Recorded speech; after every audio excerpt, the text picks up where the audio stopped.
પ્રવીણ રામની માં બોલું. મારો દીકરો દારૂનો ધંધો નહોતો કરતો, વ્યાજ વટાવનો નહોતો કરતો, કોઈની પાસે પૈસા લેવા નહોતો, કોઈને હેરાન નહોતો કરતો.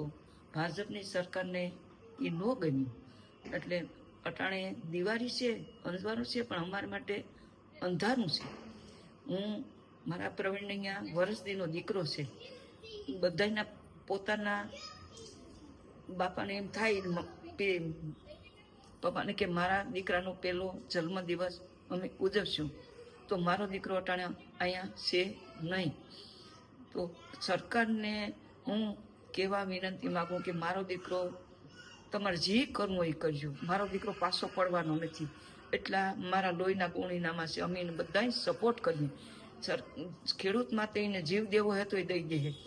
સરકારને જે કરવું એ કરે, એ પાછો નહીં વરે ખેડૂત માટે. ને પ્રવીણ, રાજુભાઈ, 75 છે, બધાય મારા દીકરા છે. હું બધાને કહેવા માગું કે તમે કોઈ પાછા પડતા નહીં. ને પ્રવીણ પાછો નહીં પડે. એને ખેડૂત જો જાગૃત તમે નહીં થાવ તો તમારે માટે લડવાવાળું કોઈ રહે નહીં. તમારે જાગૃત થવું જ પડશે. અટાણે હું બધાને તમે એને ઘેરે દીકરા, એના બાપા બધાને હું કહેવા માગું કે અટાણે મારો દીકરો અહીં છે નહીં. દિવાળી જેવું તહેવાર છે, અંજવાળું નહીં, અમારા માટે અંધારું છે.